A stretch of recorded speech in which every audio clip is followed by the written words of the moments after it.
మీకు ఈ వీడియో నచ్చితే వీడియో క్లిక్ చేసి ఛానల్ని సబ్స్క్రైబ్ చేసుకోండి. వంశీ వాళ్ళ ఇంటికి ఇందుని తీసుకుని వస్తాడు చరణ్. ఒక వారం రోజులు సమయం ఇవ్వండి మామయ్య, మీరు అడిగిన కట్నం డబ్బులు తీసుకొచ్చి ఇచ్చేస్తాను, త్వరగా ఒప్పుకోండి మామయ్య, 10 నిమిషాల సమయం ఉంది అని చరణ్ వెంకటేష్ని అడుగుతుంటే, ఏంటి మీ అన్నయ్య 10 నిమిషాల సమయం ఉందని ఎందుకు చెప్తున్నాడు అని వంశీని ఇందు అడుగుతూ ఉంటాడు. బయట గగన్ అన్నయ్య ఉన్నాడు. చరణ్ అన్నయ్య 10 నిమిషాల్లో ఒప్పించకపోతే గగన్ అన్నయ్య లోపలికి వచ్చేస్తానని చెప్పాడు అని ఇందు అంటుంది. అమ్మో, గగన్ గారు లోపలికి వస్తారా అని. అంతకుముందు ఇందు పెళ్లి విషయంలో ఆ జిట్టుని పట్టుకుని బాగా గొంతు పట్టుకుని పైకి ఎత్తిన విషయం మొత్తం కూడా వంశీ గుర్తు తెచ్చుకుంటాడు. అమ్మో నాన్న, అమ్మ తొందరగా మీరు ఒప్పుకోండి, లేకపోతే 10 నిమిషాల్లో ఒప్పుకోకపోతే చాలా పెద్ద ప్రాబ్లం అయిపోతుంది అని వంశీ తొందర పెడతాడు. ఏంట్రా 10 నిమిషాల్లో ఒప్పుకోకపోతే భూకంపం వస్తుందా ఏంటి అని వంశీ వాళ్ళ నాన్న అడుగుతూ ఉంటాడు. ఇంచుమించు అలాంటిది అనుకోండి, త్వరగా ఒప్పేసుకోండి, మీరు కనుక ఒప్పుకోకపోతే నేను ఇందుతో ఇళ్ళ వెళ్ళిపోతాను అని వంశీ చెప్తాడు. సరే, నువ్వు బెదిరిస్తున్నావని కాదు, చేతులు పట్టుకొని చెర్రి బతిమలాడుకుంటున్నాడు కాబట్టి వారం రోజులు సమయం ఇస్తున్నాను. తర్వాత మీ ఇందుని మీరే తీసుకువెళ్తారో లేకపోతే మేమే వచ్చి వదిలేస్తాము అని అతను చెప్తూ ఉంటాడు. సరే మామయ్య, ఇందు వెళ్ళొస్తాను, వంశీ వెళ్ళొస్తాను అని చరణ్ ఇక వెళ్తూ ఉంటాడు. అప్పటికే 10 నిమిషాల సమయం అయిపోయిందని గగన్ లోపలికి వస్తూ ఉంటాడు. సోదరా, అంతా ఓకే సోదరా, నువ్వు రానవసరం లేదు అని చరణ్ అంటాడు. ఏం చెప్పావేంటి అని గగన్ అడుగుతాడు. 1 వీక్ సమయం ఇచ్చారు అని చరణ్ అడుగుతాడు. 1 వీక్ సమయం తర్వాత మనం ఇవ్వాల్సింది ఇచ్చేస్తామని చెప్పాను అని చరణ్ అంటాడు. డబ్బులు ఇచ్చిన తర్వాత అయినా వాళ్ళ బుద్ధి ఎలా ఉంటుందో ఏంటో నమ్మలేకుండా ఉంది, కాబట్టి ఎందుకైనా మంచిది నేను మాట్లాడి వస్తాను అని గగన్ చెప్తాడు. సోదరా, నువ్వు మాట్లాడేవు అంటే ఫైట్ సీన్లో బ్యాక్గ్రౌండ్లో మ్యూజిక్ వేస్తున్నప్పుడు పాట వేస్తుంటారే అలా ఉంటుంది. వద్దులే సోదరా, నేను మాట్లాడేశాను కదా, అంతా ఓకే అయిపోయింది, నువ్వు పదన్నయ్యా అని చరణ్ గగన్ కారు ఎక్కుతూ ఉంటారు. రే అదేంట్రా, నీ కారు ఉంది కదా అని గగన్ అడుగుతూ ఉంటాడు. నీతో ట్రావెల్ చేయక చాలా రోజులైందన్నయ్య, నీతో ట్రావెల్ చేస్తాను, మాట్లాడుకుంటూ వెళ్తాం పదన్నయ్య అని చరణ్ గగన్ ఇద్దరు కూడా బయలుదేరి వస్తూ ఉంటారు. ఇంటి దగ్గర ఇక మీరా చరణ్ కోసం వెయిట్ చేస్తూ ఉంటుంది.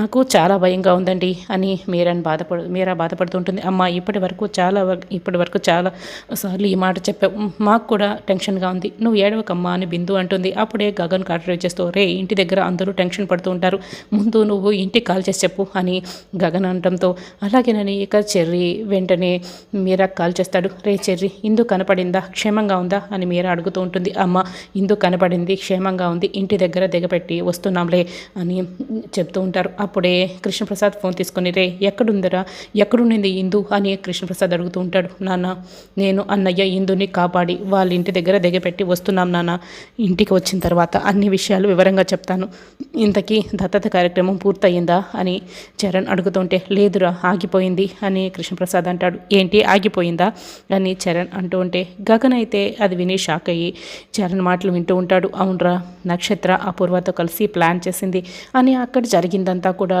ఇక కృష్ణప్రసాద్ చరణ్కి చెప్తూ ఉంటాడు. అందరికీ ఇష్టమైనప్పుడే దత్తత కార్యక్రమం జరిపించుకుంటానని భూమియే దత్తత కార్యక్రమాన్ని ఆపేసింది అని కృష్ణప్రసాద్ అంటాడు.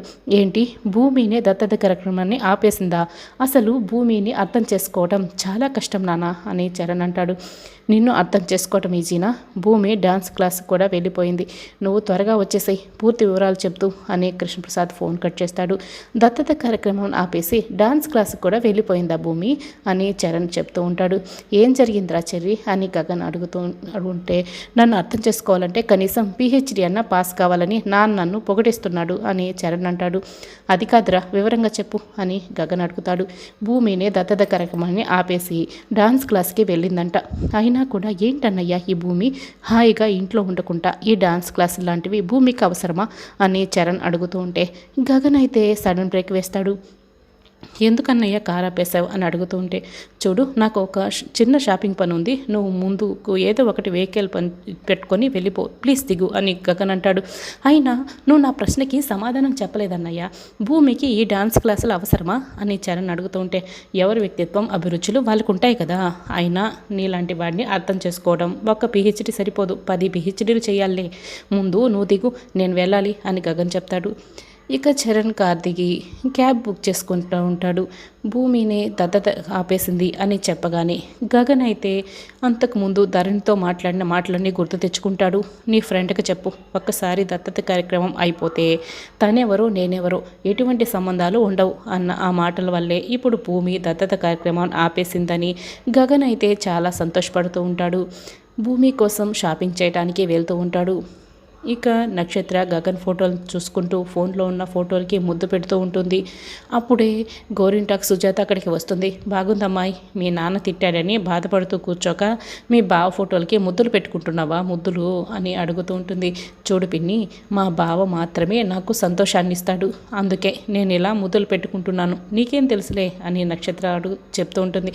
నా జీవితమే నా బావ అయినప్పుడు మా నాన్న తిట్టాడని నేను ఏడుస్తూ కూర్చుంటే నా బావని నేను ప్రేమించేది ఎప్పుడు అని మళ్ళీ నక్షత్ర ఫోటోలను చూసుకుంటూ సిగ్గుపడుతూ ఉంటుంది. అప్పుడే అపూర్వ ఆలోచిస్తూ బెడ్పై కూర్చుంటుంది.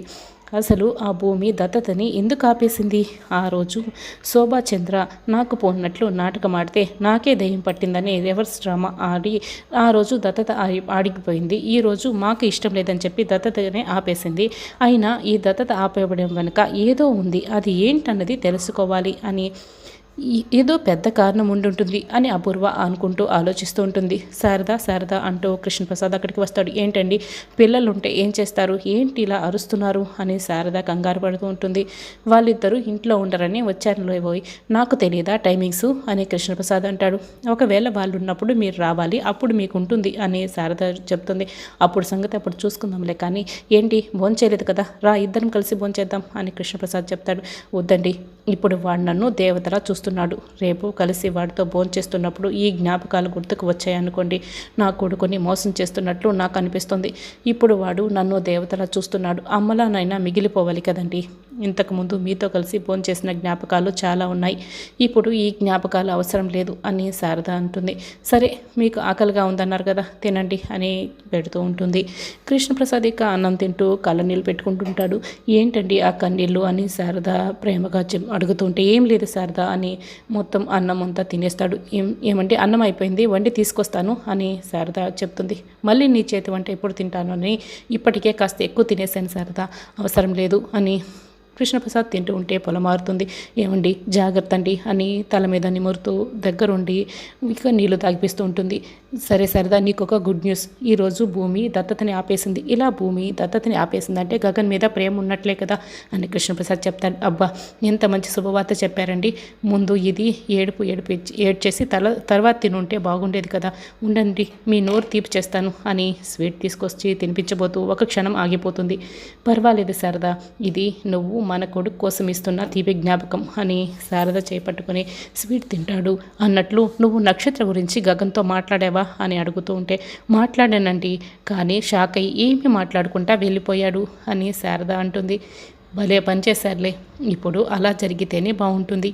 ఇప్పుడు గగన్ తన మనసులో ఇంకా భూమినే ఉంది, మర్చిపోలేకపోతున్నానని చెప్తేనే కదా ప్రాబ్లం. ఇప్పుడు వాడి మనసులో ఏముందో భూమికి అర్థం కాక ఇంకా పెద్ద కన్ఫ్యూజన్లోకి వెళ్ళిపోతారు.